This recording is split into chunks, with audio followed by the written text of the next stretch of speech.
Welcome to another episode of the No Ceilings Podcast. I am Tyler Metcalf, joined as always by Tyler Rucker. Rucker. Whoa, that was weird. Rucker, how's it going? Hot start. I'm doing good. We're off to a good start, Metcalf. It's so funny because I feel like each passing week with talking with draft fans on social media and doing podcasts with everyone, I'm getting way more excited. So I'm dangerously afraid of how I'm going to feel in 3 more weeks, but I'm excited to be doing another episode with you as always. How are we doing, Metcalf? How's the week going? How was the weekend? I'm fantastic. Weather here is gorgeous. Got out on the golf course. How'd you play? You've been talking It was about okay. golf way It too was okay. much. I know.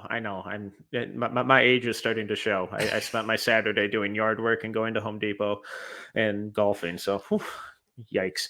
It was okay. It was more about the experience, less about the sport. No, that's not good. Did we lose under or over 5 golf balls? Oh, under. Didn't lose. Oh, wow. Okay, I'm impressed. I'm impressed. Okay. But yeah, so lesser podcast would have edited out that little slip up at the beginning, but we are, one would argue almost too much ourselves on this podcast. Yes. So it's staying in. But today I'm really excited to talk about some guys that we have barely covered at all during this draft process, and that is some of the top international class.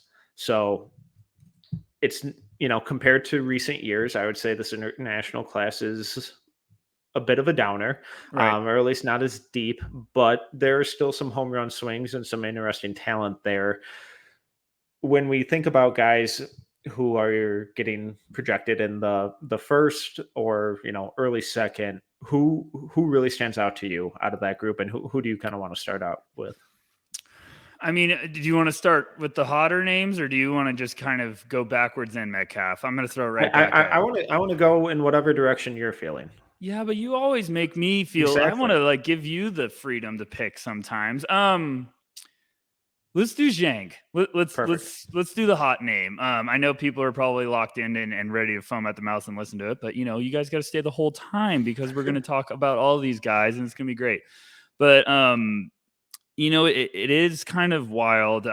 I've been talking to an international scout the whole year, and I was just kind of trying to pick their minds about it. And the whole year, it's just been a downer of a year for international guys. It really has been, but I think Zhang has created the late momentum to sort of bring some excitement, bring some flair back into the international class. And it's not like I'm saying these guys aren't good. I think me and you both will agree, Metcalf. There's some really interesting guys still. It's just not the star, Denny Avdia potentially going in the top 10 type of guys. But I mean, let's you start off with Zhang. What are your thoughts? Because I feel like this is one of those guys we haven't talked about, off camera too much. Yes, candidly, after his brutal first half of the season, I kind of wrote him off as this guy is 3 years away from being 3 years away. And yeah, my favorite saying in the draft. I was so disappointed because there was a ton of hype surrounding him, obviously entering the season as him being that one international guy, lengthy 3-and-D, versatile forward. And he got off to arguably the worst start to a season out of anyone in this draft class. I know that may seem hyperbolic, but I really don't think it is. When I did that final deep dive on his second half of the season, I really wanted to put him top 10. I thought it was obscenely impressive and a completely different version of who we saw the first couple months. It really took me by surprise. It really, made me take a step back and I basically took out all my previous notes and deleted them. Not actually, because I do think the whole season matters, but it was really hard for me to leave him out of the top 10. And I still have him just at the end of the lotto, because I do think the whole year matters. But what he showed in the second half of the year was obscenely impressive. It's one of the, I always joked with the guys at No Ceilings. For everyone listening, I'm always like, I hate doing big boards in the beginning of the year because we need to get the entire year. We need to get the whole slate before we can evaluate guys. But as I've said in previous pods, if you're listening for the first time, this has been great. You guys have pushed me out of my comfort zone this year, and I've loved doing the big boards. It's been great to kind of test yourself as an evaluator. But Zhang's been the perfect example of you got to wait to see the whole thing. Mm-hmm. For everyone listening that hasn't really done a dive on him, Zhang is a 18. I think he's still 18. He might have just turned 19, whatever. So. But yeah, so he's 6'10". He's from France. Was generating some buzz overseas last year. Decided to go play in the NBL of Australia this year, which was a big deal because he's very thin framed. I think he's around 6'10", 200 off the top of my head, but he's skinny. And NBL's got a reputation for being very physical.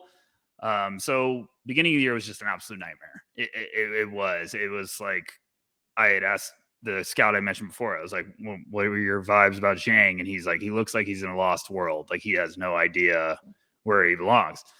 And his first 17 games of the year, he was averaging 6.3 points, 3.2 rebounds, 0.9 assists. His shooting splits, Metcalf, 29, 18, 70. Not great, Bob. In 18 minutes.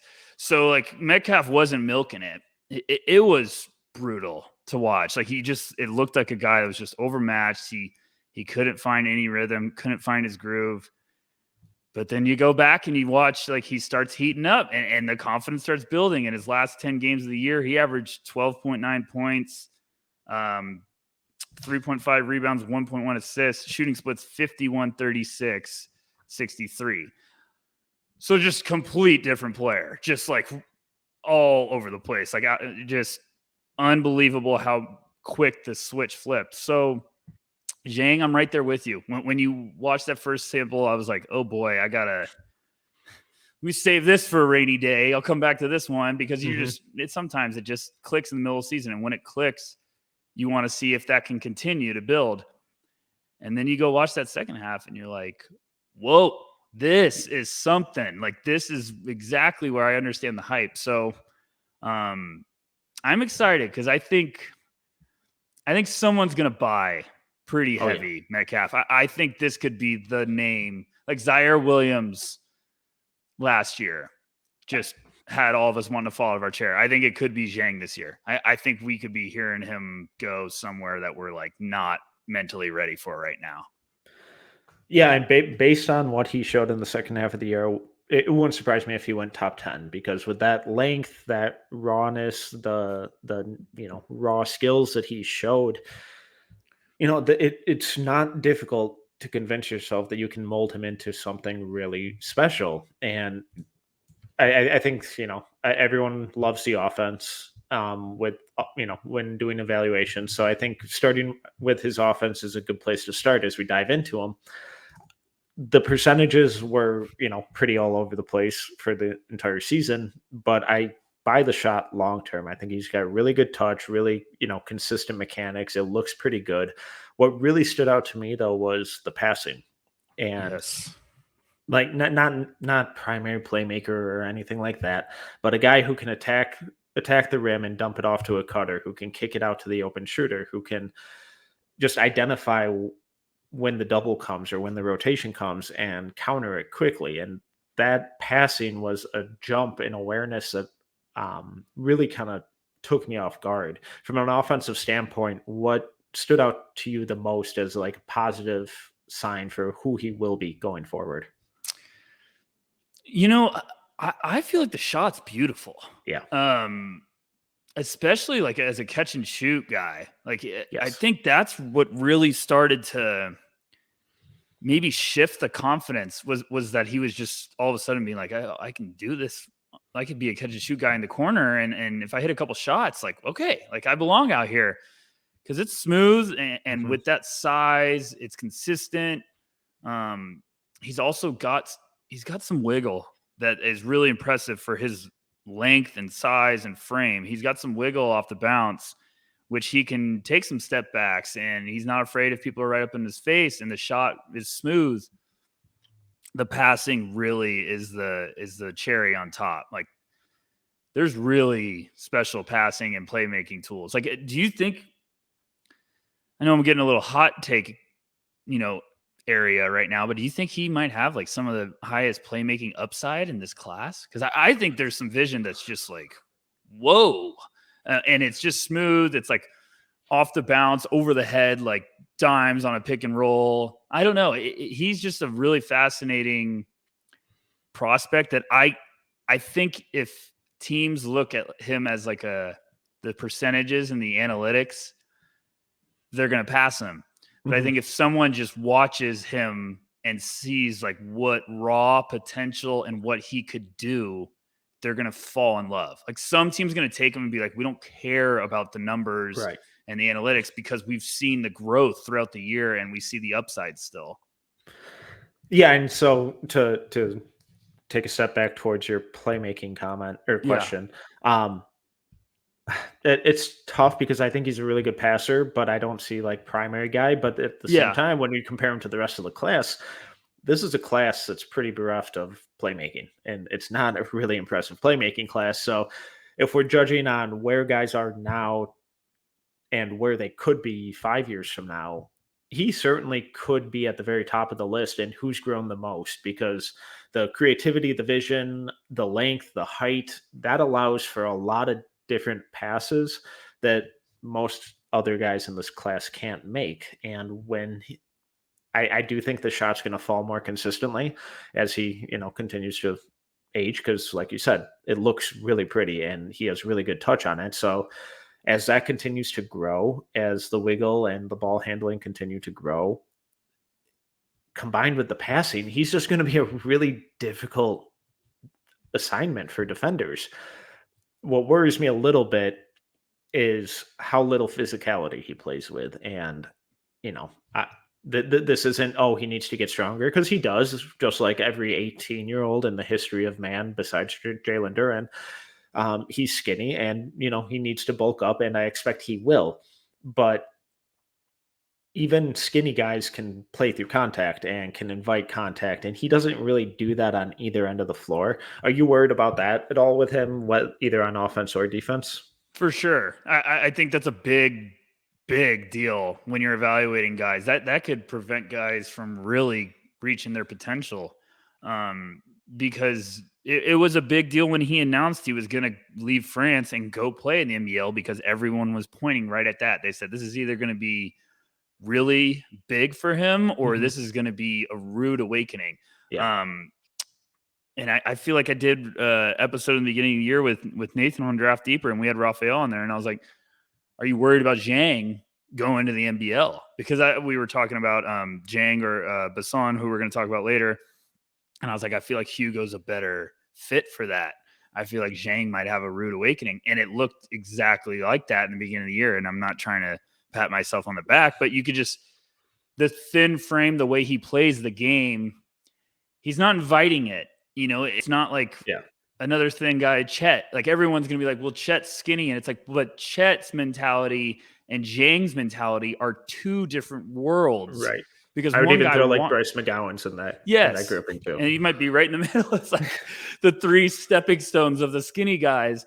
So it's just funny because you watch him and you're like, oh man, all the tools are there, but that big jump to the NBL is now going to get like two leaps with the physicality of the NBA. So Zhang is going to be fascinating because if you take him early, you might need to just let him develop the first year. He needs to be in a weight room. He needs a strength and conditioning coach to basically be his roommate for an entire year. Like, he needs to put on that physicality and muscle and weight just for the mentality Mhm. of like, I'm going against stronger guys all the time, because he has the length. He has a lot of tools that are really, really dangerous. But I think you have to fix that mentality. And it's right what you said, Metcalf. He does not invite it. on both sides of the ball. He almost shies away from it. And changing someone's mental approach is way more difficult than developing a skill, at least in my opinion. I agree. You can't really teach a guy to be tough, and you can always challenge them and hope that they develop it eventually, but it's way more of a challenge. However, the rest of Jang's defense, I shockingly really enjoyed. And I thought his footwork was really impressive. I thought his instincts defending on ball were really good. Even as like a weak side rim protector, I thought there were signs of legitimate promise.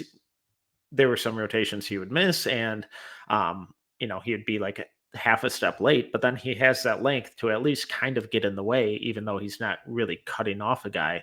So just from a fundamental standpoint or off ball defense standpoint, is there anything with his defense that you came away really enjoying or encouraged about? I think I'm interested to kind of pick your brain a little bit more about that, because when you say you like guys' technique, I'm like, okay, now I need to watch him again.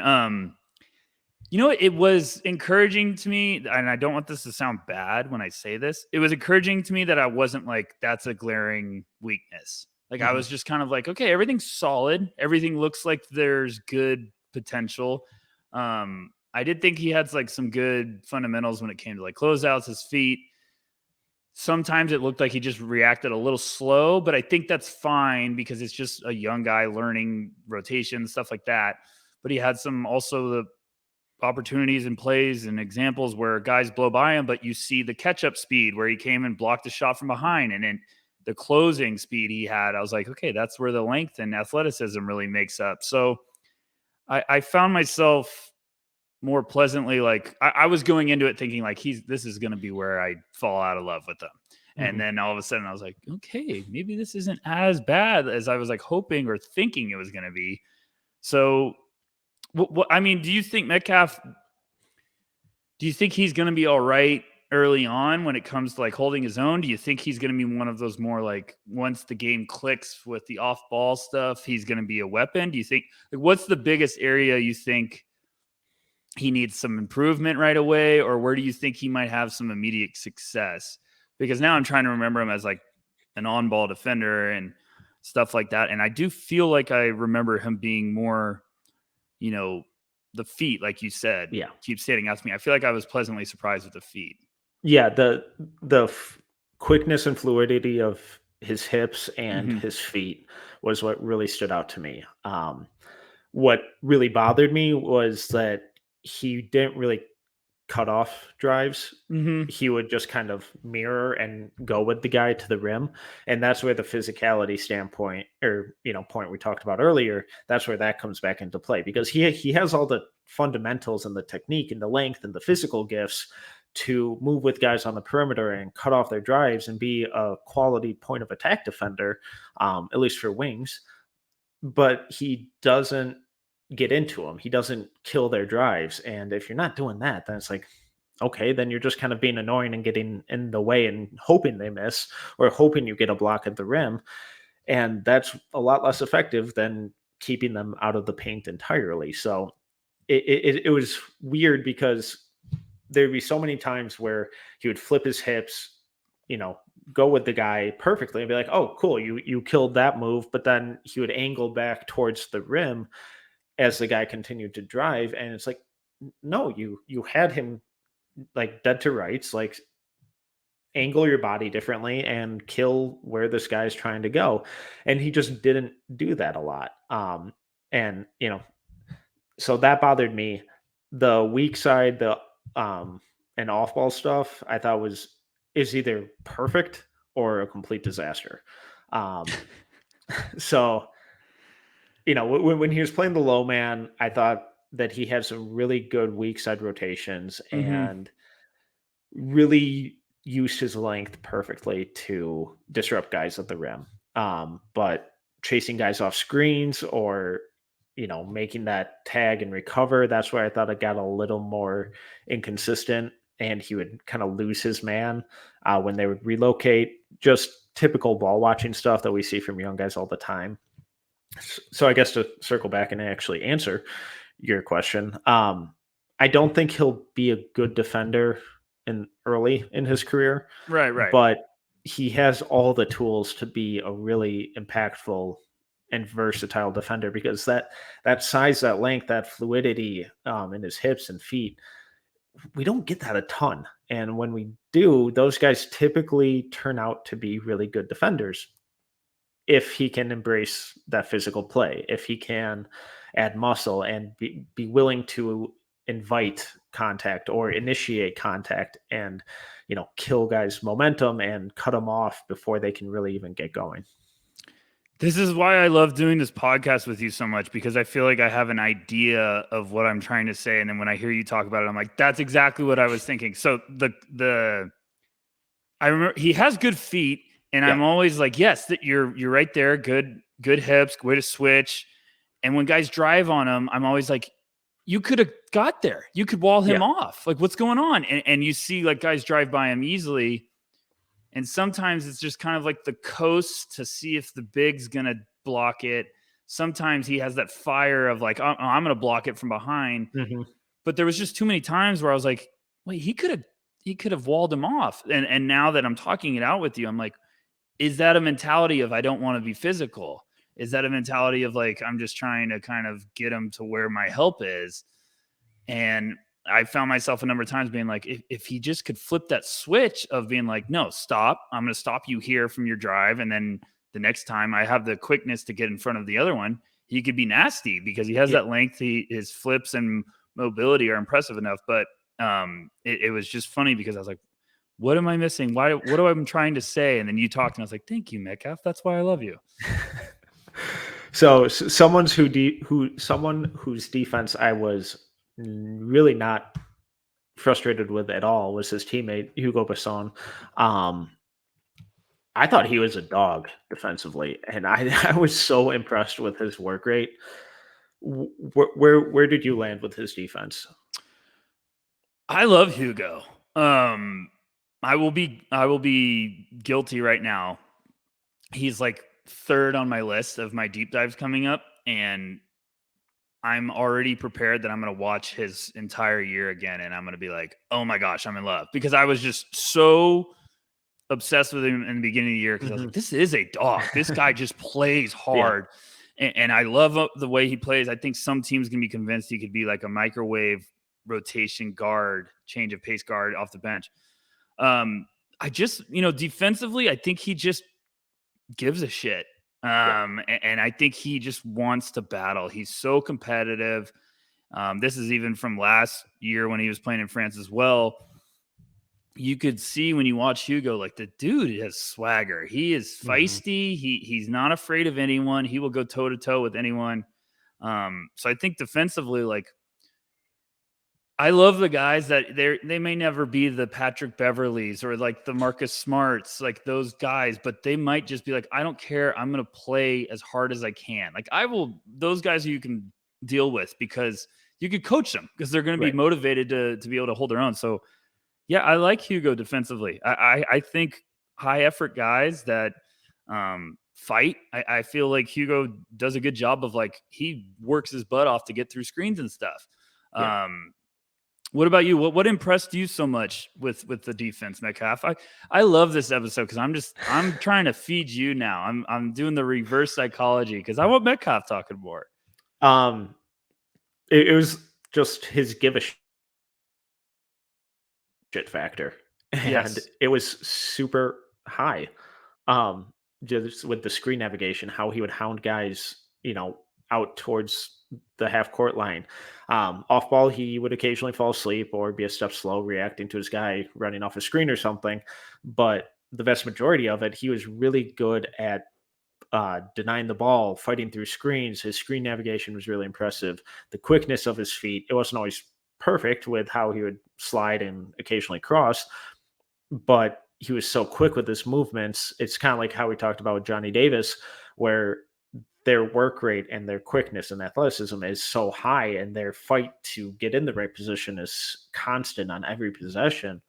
That's like, okay, this is a guy who I didn't really even have an opinion of his defense going in, and then just came away super impressed by it. He's just one of those guys, Metcalf, that I feel like every time you watch him, I feel like he's just gonna stick. I don't know Yeah. why. I believe that this could be a second round guy that comes over and teams love his mentality, the way he plays, how hard he plays. He's not gonna be afraid of anyone because this has just been his character, his makeup, his whole entire life on a basketball court. So I love Hugo.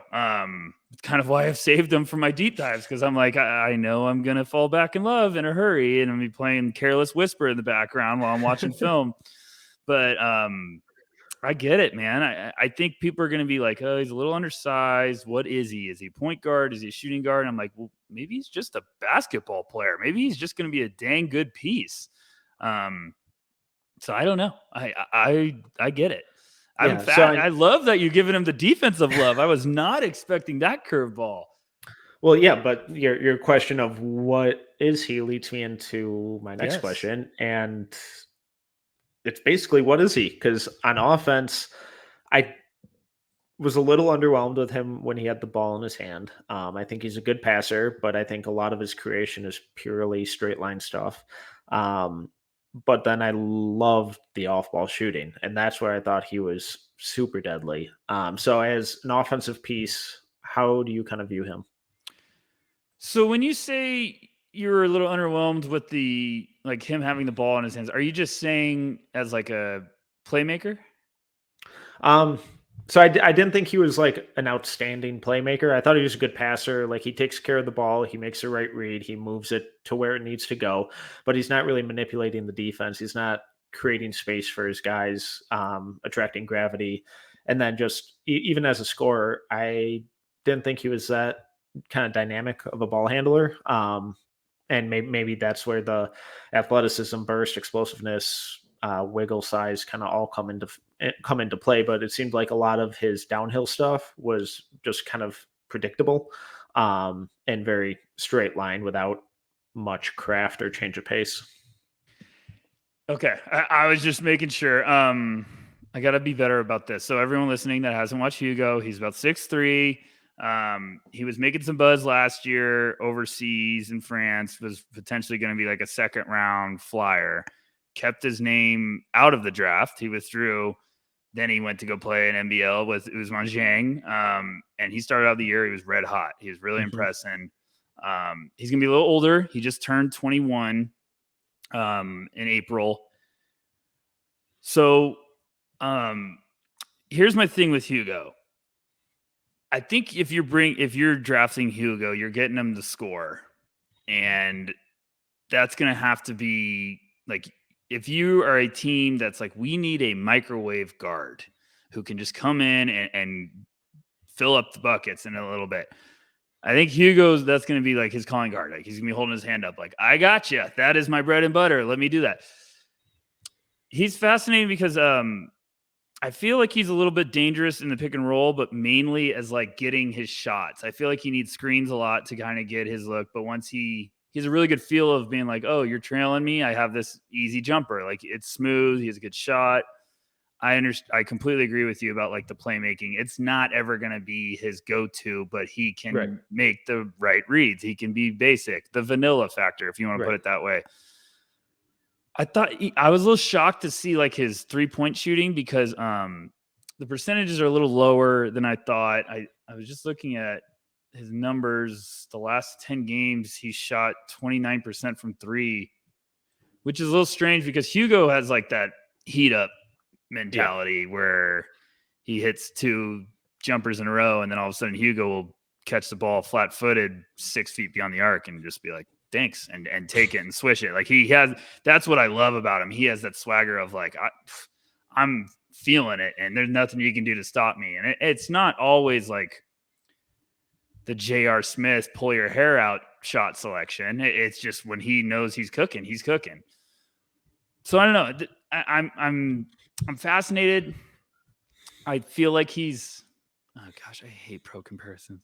oh good, because I was just about to ask you one. No, it is like sort of what like Goran Dragic is at the end of his career, but Dragic is like a really good playmaker. So if you're taking that away, right. I'm saying just like he needs to be that change of pace guard that can get to his spots and is like, okay, I got a 15-footer from the elbow, boom, like that's me. Or I got a wide open three, yep, that's me. Yes, the name that kind of kept coming up for me was like Gabe Vincent from Miami, That's a good where one. Yeah. um, he may not end up being the most effective NBA defender, but he works on that end. He tries on that end, and then he can be a flamethrower coming off the bench, even if he's not the primary ball handler. With the emergence of these jumbo initiators like Luca and Jokic and Kawhi and PG in their own rights, we so frequently just overuse. Oh well, if he plays off one of those guys, he'll be awesome. It's like, yeah, well, if anyone in the world plays off one of those guys, they're going to be Yeah. better. But it's If I like, what played if they're off of not there? if I played with Jokic, he could probably make me look good, folks, and I might go 5 for 87 from the field. So I hear what you're saying, though. Yeah, so I'm like, but I think Hugo is kind of one of those guards that we end up inevitably throwing into that pool of, oh, if they played with this, MVP candidate off ball, they would look really good. And I think a guy or like a role that Gabe Vincent has grown into in Miami is, you know, a really good possibility for Hugo. Yeah, I think playoff teams will be fascinated because he could be that little gadget off the bench.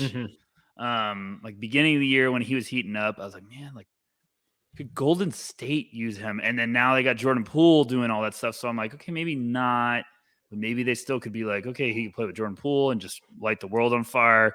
But then maybe he is like, maybe Miami's thinking like, oh, hey, there's another version of Gabe Vincent or something, but they also seem like they love Gabe Vincent. So I don't know.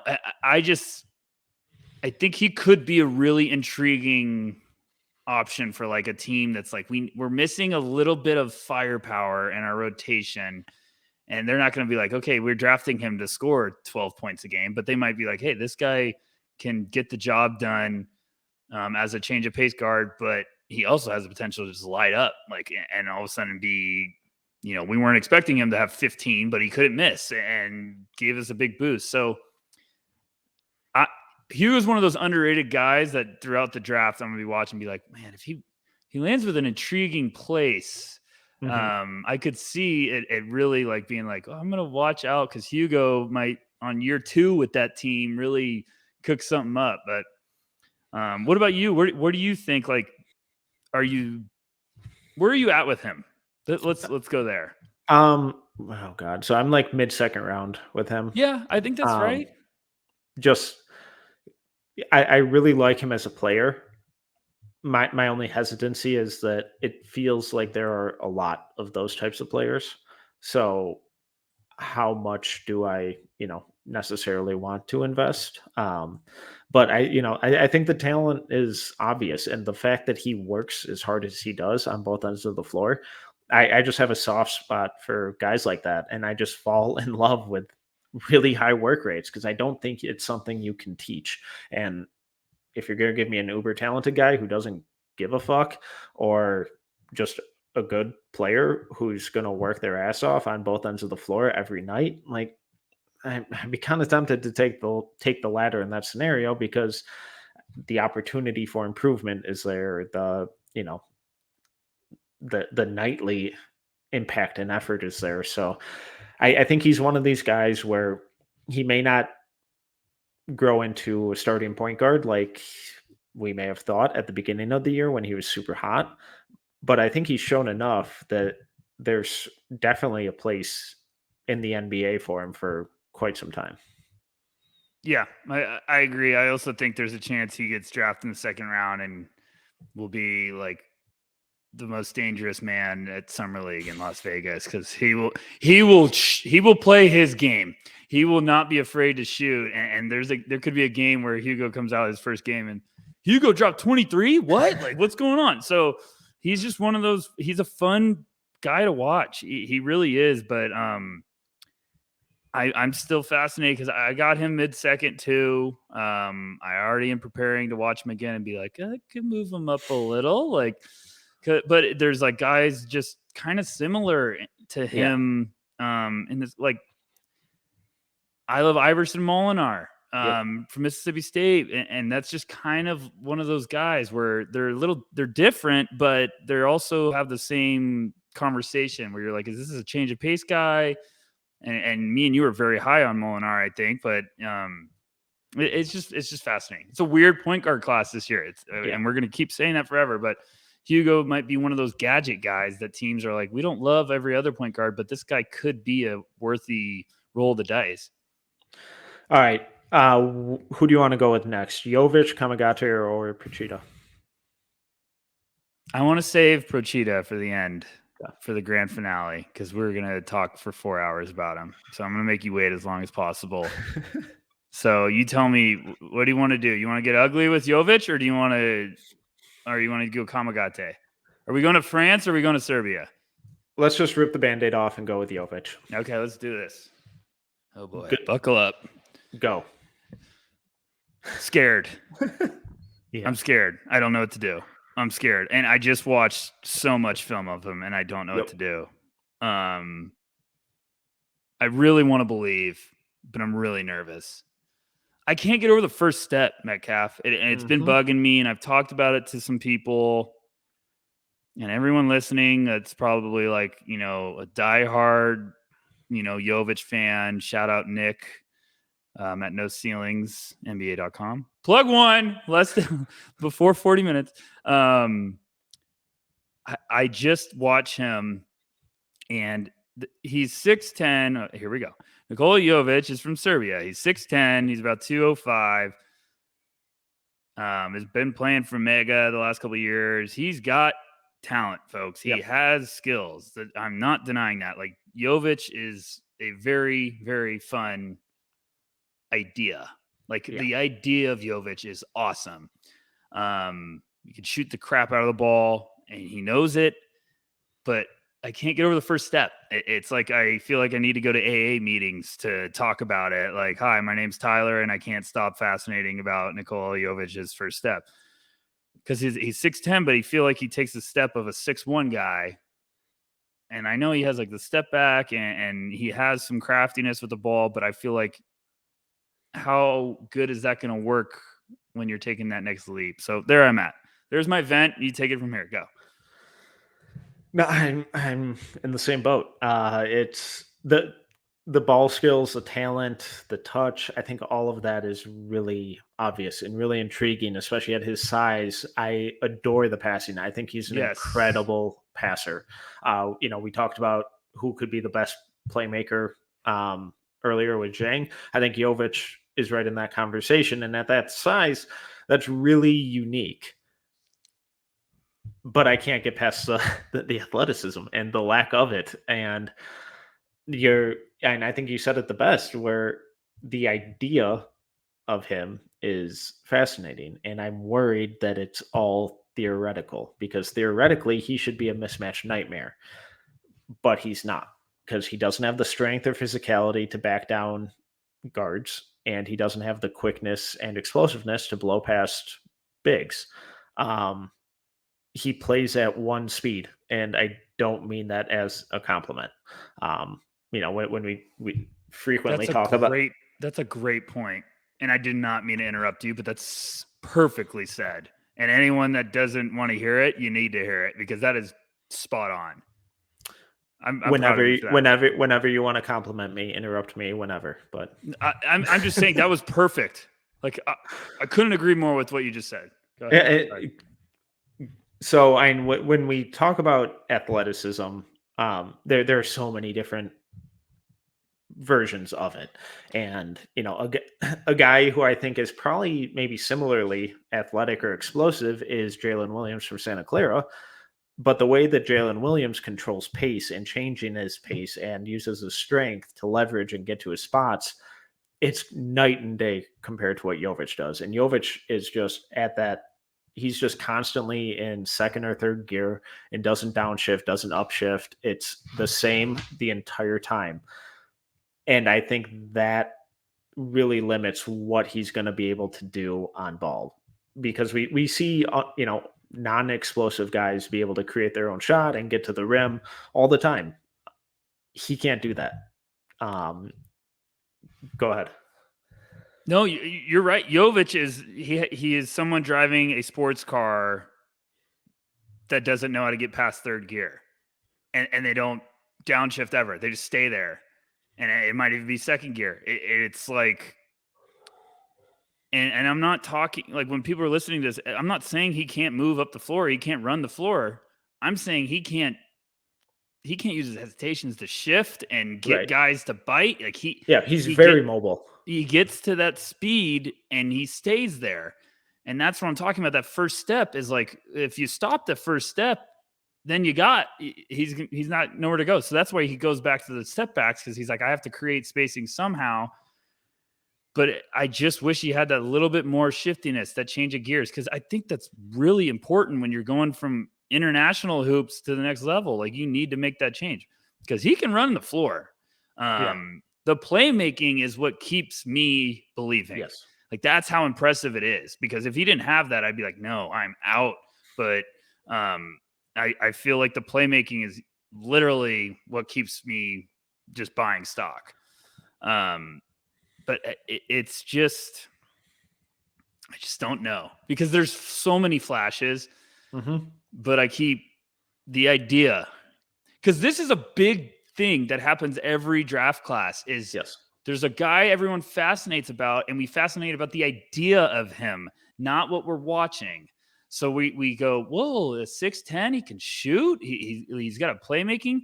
He looks nice. And we're like, well, is he that, or are we dreaming of him becoming like a Lamar Odom vibe player, which would be awesome? Right. But I don't know if he has that. And this is going to be a guy, I'm telling everyone right now, like, I'm not saying I'm rooting against him. I'm going to be watching Jovic more than anyone, because I'm trying to figure it out. Like, this is a mind puzzler. There's always like 2 or 3 guys every draft class that just keeps me like, I have to keep watching them, because you got to wait until it clicks in your head. Like, okay, there it is. This is the type of player he's going to be. I watched him.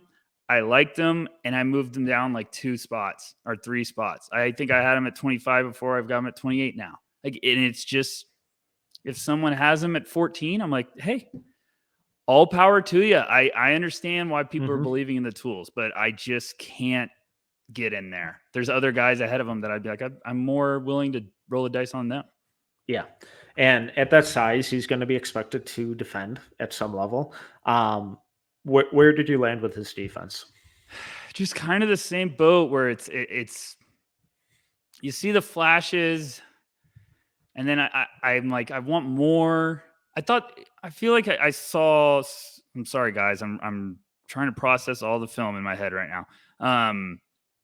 I feel like I came away a little impressed with his off-ball stuff. Like, he was doing good with like rotations at times, and had some good active hands.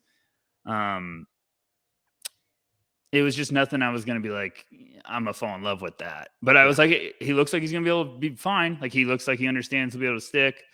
That's all I mean, where are you at? I feel like I just wanted more the whole time I watched him. And I hate that, because when you get to the end of the film and you get to that, you're like, this means I got to go deeper. I got to dive in deeper, because I just don't have a great feel. So what about you? I thought his defense was really similar to Dieng's, actually. Yes. Where I was more impressed with Jovic's off-ball stuff, because I do think he has a really high basketball IQ and just awareness of when and where to be, stuff like that. Not that he's going to be this huge weak side disruptor or anything, but he's not going to kill you off-ball. I was pleasantly surprised with his perimeter footwork, and when he was able to keep the ball on one side of the floor, I thought that's when he looked the best.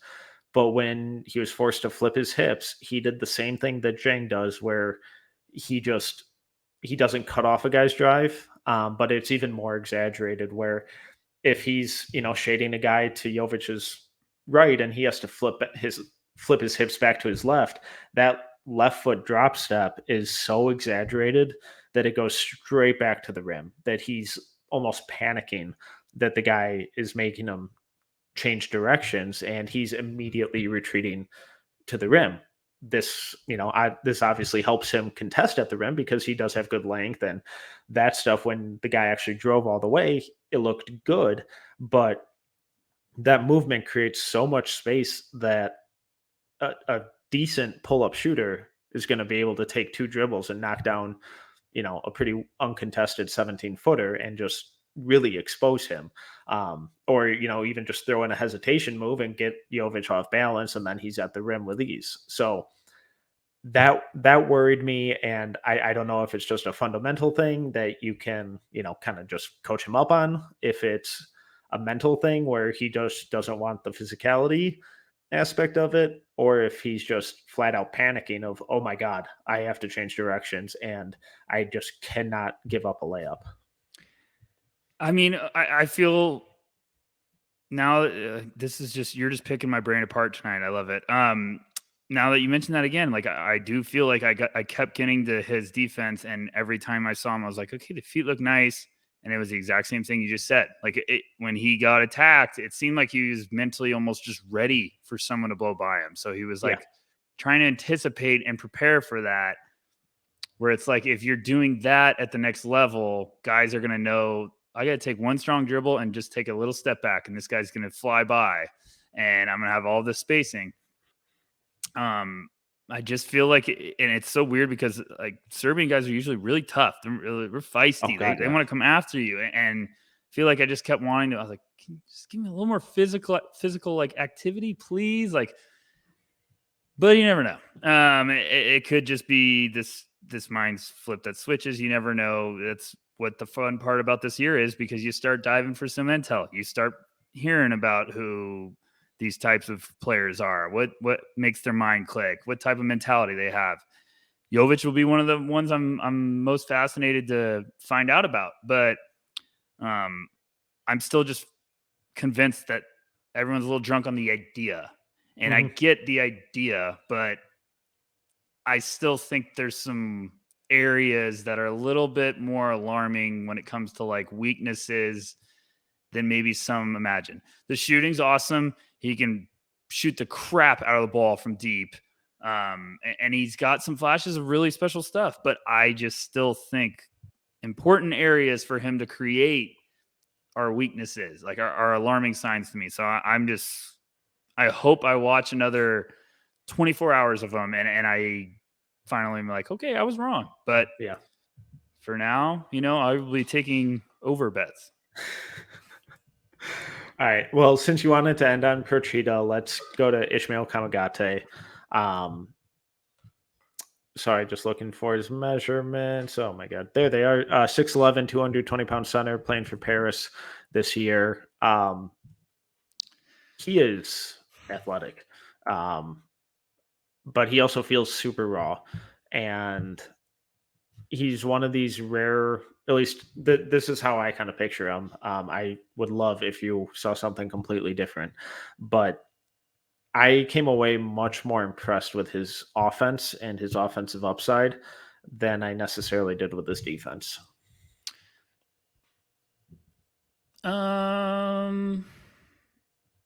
Sort of. I kind of lean a little. Here's what it is with Kamagate. So I was hot on him in the beginning of the year. I did a foreign relations piece on him at No Ceilings. Metcalf, you did one too, right? You did a piece about Kamagate? Yeah, about his interior scoring. Yeah, so I think it is, first of all, the best part about him is his motor. Yeah. He will play through the whistle. He will play till maybe his feet burn off. Like that, he's going to give you all he's got. He's older, but he's a late bloomer. I think it's just one of these guys that finally is like getting minutes, and he's like showcasing that he has this upside, but you obviously can see the rawness like quickly. And I think it's more of like timing and anticipation and reaction, because the defensive side of the ball, he'll have some really impressive sequences, but there's also some impressive flashes where it's like he's a split second late, but his length and mobility make up for it. But there's other times he's just late. He just doesn't read it fast enough. So I think maybe playing time and the fact that he's a late bloomer will help that window close.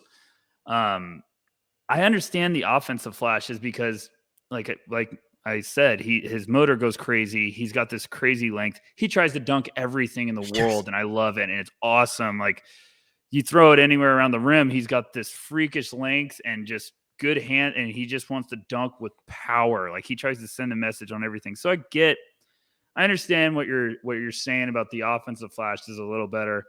I think his perimeter defense is a little better than I was expecting, and I'm not saying he wouldn't be having some rough like growing pains in the early part of his career, but I think there's more positive stuff. Like he keeps his feet active. He doesn't get like cement blocks. He stays active. He looks like he's like, I'm doing everything I can. I'm giving you all I got. I'm trying. And I think he's got the mobility to kind of react. I think it's just that he needs reps. Yeah. And then he'll get better with that timing and anticipation. So, I don't think what you're saying is wrong. I'm more intrigued with Kamagate after I've started to watch him a little bit more again. Like I understand why I was such a big fan at the beginning of the year. What about you with the defense? Or go ahead. Sorry. No, I'm right there with you. Where once I kind of did that final deep dive, it was like, God, this guy is fun. Like he's just fun to watch, and he plays so damn hard. I think the defensive upside is legitimate, and that's because of that work rate. That's because of his athleticism, and his feet, I think, are some of the more impressive among the big man class. My concerns are what he does off ball and in space, like in the pick and roll, where I think he kind of gets lost. But like you said, he needs reps, he needs experience. He's a late bloomer. So hopefully that's just not really knowing what to do yet all the time. And it's not disastrous by any means. I'm not trying to say that he's a bad defender. I just don't think that he's as good of a defender as I think he should be. And his shortcomings on that end of the floor are a lot of stuff that we see with inexperienced guys, because they struggle with that cat and mouse game and drop coverage. They're a step late on a weak side rotation. They're getting screened off on a post up because they're on the wrong side of a guy. It's stuff like that, because theoretically that athleticism, that mobility, he should be this lethal rim protector. And there are certainly signs of that. It's just not as consistently as I came away wanting. A little more concerning, though, was I didn't think he was a very good rebounder. And that kind of bothered me for someone his size, with his athleticism. When it was near him, he grabbed it, but he missed box outs all the time. He let guys get inside position a lot. And I think he only averaged like 6 rebounds a game. And for someone his size in that role, that's way too low. You're on fire. You're kicking my ass today.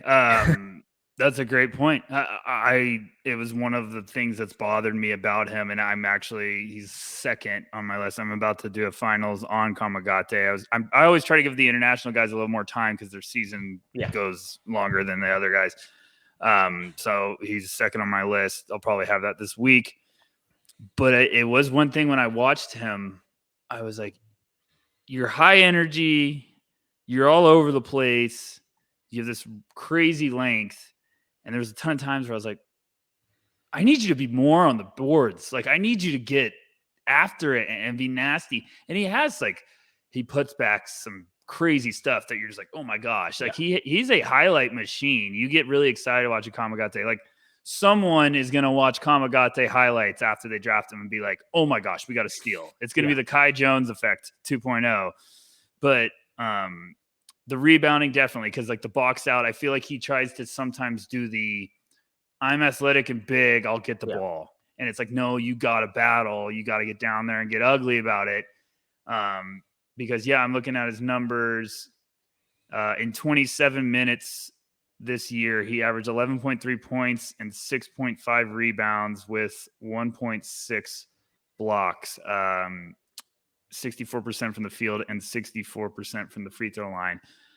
I think it's just one of these like late bloomer guys where like everyone loves to use the Clint Capella comparison now for big. I guess that's the pro we're using this year. And I feel like Kamagate would probably be the closest thing towards it. Because it's just if some NBA team could get him in their developmental system and be like, set screens, rebound, catch every alley-oop, and block shots, he might have a real shot to stick for a very long time at the NBA level. But we need the rebounding to be a lot better. And he's just going to need some fundamentals. Might be a G League guy. Might need to spend some time just getting a ton of reps.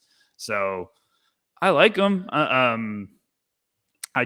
understand your like if he was a rebounding machine, I'd be like, oh my gosh, I'm in love. Yeah, he'll figure everything else out. Like he just needs to play. But there's some questions that like he could get lost, like you're saying. So I get the concerns. Yeah, real quick on him, I want to circle back to the offense too. Yeah. And you mentioned the ferocity in which he dunks, and his catch radius reminds me of back in the day with the NFL draft where they would take wide receivers and have them stand in like a garage door and being like, Calvin Johnson would catch anything here. You know, it reminds me of that, of how freakish his catch radius is. Yes. But I also think he's really, like we always talk about feet with big men. I think his footwork is incredible, especially out of the short roll and on post ups. And I think he has good touch. So I don't think he's just purely this rim runner. And I'm not saying that that's what you were saying, but I think he has a lot more to his game outside of that, where he can do different stuff out of the short roll. I think he's shown some really intriguing passing flashes. I don't think he's ever really going to shoot it, but within 10 feet, I think he'll have a decent kind of floater, kind of similar to Richaun Holmes, maybe not that elite, but that type of player where he can, spin against a rotation and finish with a reverse layup, where he can pass out a short roll to a cutter or spot up shooter, stop on a dime for a floater. So I think he has a lot more kind of unique offensive upside that isn't directly tied to, being able to shoot it. Yeah, I couldn't agree more. I think you'll watch his highlights. Some people will throw on a YouTube highlight tape and you'll be like, oh, he dunks everything in the world. Okay. But he does have some tools. Like like you're saying, he has some touch, he has some footwork. The passing upside has been really like, okay, there might be something. So I don't know. I think it's going to be interesting. I think like Toronto in the second round, if they could get him, woo! Like I'm saying, that is the Toronto Raptor developmental thing that in a year or two, all of a sudden he's playing serious minutes in a playoff series, and you're like, oh man, Kamagate is nice. Like he's just one of those guys. So I agree with you. I'm right there. All right. Well, we're going to end up running a little long on this, but it'd be a travesty if we didn't talk about our sweet prince, Gabriele Procida. So I'll let you just go. No, we can't do that. You got to go because this has been Metcalf's bread and butter besides Johnny Davis all year. So I got to let you start this one off. So where do you want to start? And we don't care if we're going late. Come on, folks. It's draft season. We're in May. We got 7 days till the NBA draft lottery. If you're not buckling up forever, I mean, what are you doing here? I adore this kid. I love how he plays. I think he is one of the I think he has one of the sweetest shooting strokes in the draft. I think he moves off ball really well. He's a really good athlete, and he's way more than just an off-ball shooter. I think he has. I think he's a solid ball handler, but his footwork, his balance, the ability for him to really load up on his plant legs to create space on step backs and side steps affords him the ability to just create a bunch of different shots from unique angles. He's not shy. He's more than happy to dunk on dudes, whether in the half court or in transition. I shared it the other week, but it's one of my favorite clips of anyone in this draft cycle, and it's Procida running off a stagger screen, a baseline stagger, and his defender goes over the second screen, and Procida settles down into the corner where help defender comes out to him. He attacks the closeout, attacks middle of the lane, plants with his right foot, and launches maybe 4 feet back behind the free throw line and just drains a fadeaway pull up. And it's like, oh my God, like everything, the movement, the fluidity, the explosiveness, the shooting touch, all of it was like, sign me up, give me this kid, let me develop him, because I really think he has all the tools to be just a devastating shooting guard. That play you're exactly talking about was one of my favorite plays I've ever watched of a prospect this year. And I swear, like, people can call me out on this, but if you watch that, someone's going to be like, that's Klay Thompson. That was literally Klay Thompson. Like, there's the way he runs off the screen, reads, reacts, shifts gears, the step back. You're like, whoa, like it was so beautiful. And he has some plays where you're like, my goodness, like it looks like a 25-year-old that's been dominating Europe for 10 years that you're like, he's finally coming over to the States. Instead, it's a young, raw wing. He's got one of the prettiest shots I've seen in a long time. Like, it is gorgeous. It's one of those, like, the dream rotations when you're like a young kid throwing a basketball. If you're like, I wish I could just shoot it like this every time. He has some threes like on a catch and shoot, and it's literally just like it comes off slow and just like it just, you're like, oh my gosh, this is gorgeous. This is one of the most pretty shots I've ever seen. You can tell how excited I'm getting. Like, me and Metcalf saved this on purpose. But if we did this in the beginning, we would have talked for 2 hours. I love him. I think he's got swagger. I think he's got real talent. I think there's really serious potential for him to stick. Everything I've watched of him, been one of my favorite guys. I really do think, like, he has the mentality you want on the court. I also think there's just flashes in every area that you want to see. It's going to be interesting. Something's going to, I don't know why he's not getting more love. So I'm hoping that means that everything's going to go well with the pre-draft process for him. But I think someone's going to take a swing because there's legit tools, and the tape doesn't lie.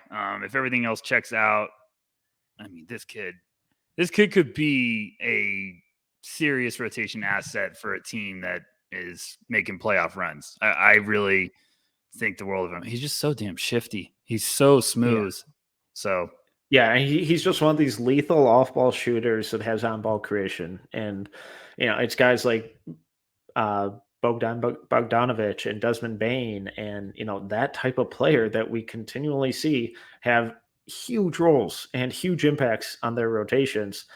And I really do think that he has all the tools to fill that similar role. Now we got to talk about the defense, because we've done it with all these guys, good or bad. Where did you land on that? I mean, it wasn't something that I was like absolutely in love with. I think he had some good, like he had a good job of like using his hands, staying active, some weak side rotations that I was like, okay, you know where you're supposed to be. I think I saw some instances where like he was in help and he did a good job staying active, trying to cover multiple spots, jumping some passing lanes. I think he does a good job jumping some passing lanes, especially because he can make effort plays on the defensive side of the ball of like, I got to work my butt on following it. I feel like he had a play where he was like following a guy on a staggered screen, worked his butt off to get there, and then like tipped it away and ran down, threw down a huge dunk, and then just stared right at the defender. And I was like, that is what you want. Like, so I think there's some upside, definitely some raw spots. You know what I'm saying? Like, I left watching his offensive side of the ball, and I was like, oh my gosh. And I was like, please don't be just an absolute disaster when I watch you defensively. Yeah. And then I watched it and I was like, he's fine. Like there's plenty of flashes. There's growing pains. There's some bad spots, but I liked everything I saw. What about you? And basically same boat. Just for reference, he's 6'7", 195. Probably should have led off with that. So he's got size, like, and athleticism, and I think that size and athleticism give him at least a baseline of not being a disaster defensively. I think he works hard. A lot of the mistakes seemed like mistakes that a lot of young prospects tend to make, where they fall asleep off ball, or gamble when they shouldn't. But the overall activity, the fundamentals, the give a shit factor, I thought it was all there. So I don't think he's going to be a bad defender. I don't necessarily think he's going to be an outstanding defender, but I think he's going to be good enough where we don't really talk about it in the future.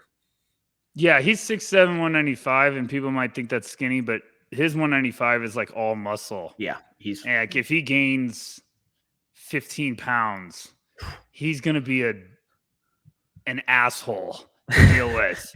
And I'm not kidding. Like if you go look at his frame, you're like, because I do the same thing. I see 6'7", 195. I'm like, oh boy, he's skinny. And then I turn on the tape and I was like, this dude's a rock. Like if he adds some good weight, like he would be a disaster to have to deal with. And my favorite thing about Procida that I want to make sure for anyone that has not watched him, he will shoot the crap out of the ball and then he will go and dunk all over you. And he will just give you the scariest death stare of all time after he does it. Like that dude just plays of like, I have no fear for anyone. And I just love the swagger. You usually don't see it with international guys that young. Like they don't have that just swagger. And like if they make a big play, he also is great at on the offensive side of the ball. He'll fly from the weak side for tip dunks. Like yes, he's just a mentality guy of like, I'm making a play. I'm going to do something. And I love that. I love that with international raw prospects, especially like guys that don't always have like 30 minutes a game. When they get in, they're like, I'm going to do anything I can to help. So I love Procida. I mean, we could have done a damn episode just on Procida, but I thought it was fitting to save him for the end. Where do you think, Metcalf, where should he go? Give me your perfect fit from Procida. Oh God, this is team or draft range? Team. You got to pick one. You got to pick one team for Gabriele Procida to go to. And I'd love him at 21 to Denver. Oh my, I did not think of that. I think Brooklyn would be a fun fit too, or Milwaukee. I don't want him going to Brooklyn. Yeah, fair, I guess, with what they got, and just I'm sorry, Nets fans. I don't want Gabriele Procida anywhere near the Nets. That is fair. Where were you thinking? I mean, I've said OKC too many times, so let me get away from that.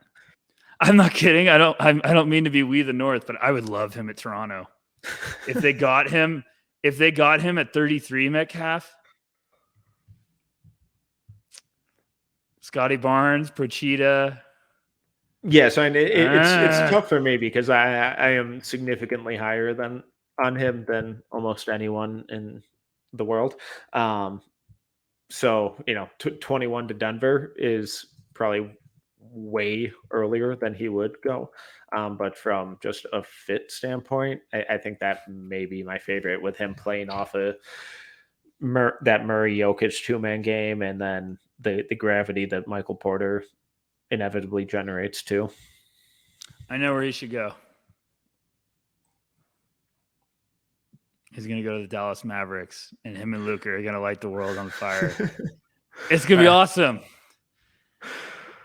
I would love that. Luka with him, and he would just be dunking and shooting threes galore. Oh my gosh, Luka would have so much fun with him. But I mean, we're in love with him. He might go way later than we're expecting. I expect him to go much later than where I have him ranked. I'm expecting me and you talking during the draft, and we get to a point in the draft where we're just yelling at the screen, Procida, take him! And then he's on the board at 50, and we're just depressed. But that's also the important part of the pre-draft process. You never know what intel's going to come around. I'm sure me and Metcalf in 2 weeks or something might hear some stuff, and we're like, No. I mean, it could be about anyone. We might be hearing some buzz that we're like, he's going to go where? I mean, Yeah. it's the best time of the year. Yeah, exactly. Well, Rucker, as we end every Tuesday episode, what's the best thing you've seen recently? I have to do it, guys. I can't not do this. Al Horford. Oh my gosh. I mean, that was the ugliest game I've ever watched in my life of being a playoff basketball watcher. And as a Celtics fan, I watched that whole game, and the whole time I was like, they should be down 30. And then I was like, how is it 2? How is it 3? How are they up by 1? I was like, what's going on? And I just love Al Horford. I thought that was one of the most impressive games. I think he's just that's a great example of maybe not the highest upside guy, but he fits perfect with his team right now. He's old. He's a veteran. He's been around the league forever, but he is absolutely perfect for what the Boston Celtics need him to be. And the Celtics saw that. They traded their 16th pick to go get him back. Maybe teams need to draft, like, we need to get guys that we need, not just swing for the superstars. We need to get, we need a shooter at the end of the first. Maybe we get Procida. We need a versatile defender. Maybe we go after Jeremy Sohan. We need probably one of the more underrated players in the draft. We go after Keegan Murray. We were so close. I couldn't help it. I was just talking and I was like, this is a perfect. And I literally compare Al Horford and Keegan Murray sometimes. So I was like, this is the best setup for tomorrow's pod. But I mean, Al Horford was great. I just think those guys are really important. Those guys win playoff games. I mean, they do, because you're not expecting them to, and they know how to rise to the occasion. And it was just awesome. What about you, Metcalf? It was Al Horford. He just put on a hell of a show. But I couldn't sum it up any better than you just did. So, thank you. Rucker, please tell the people where they can find you, where they can support you. NoCeilingsNBA.com as always, and we're going to start cooking with gas, folks. It's going to get real fun around here. Lottery, 7 days. We got some fun stuff planned for that. We've also got some very fun stuff planned for after the lottery. Hint. And on Twitter, I'm at BackcourtV or Tyler_Rucker. Anyone wants to ever talk draft, just message me. Send me a little @ sign. Keep them polite. No Keegan Murray hatred. Metcalf, plug away. I'm Tyler Metcalf. You can follow me on Twitter at TMetcalf11. You can find all of our written work for free. Once again, for free at NoCeilingsNBA.com. While you're there, feel free to hit that subscribe button. There's no excuse not to. It gets delivered directly to your inbox the second we publish anything. You can follow us on Twitter at NoCeilingsNBA, and please make sure to subscribe to No Ceilings TV on YouTube. We've got a lot of really cool stuff.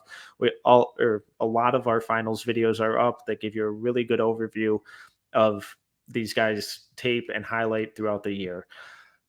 If you enjoyed this episode, please make sure to subscribe, leave a review, and a 5-star rating. Until next time, see ya.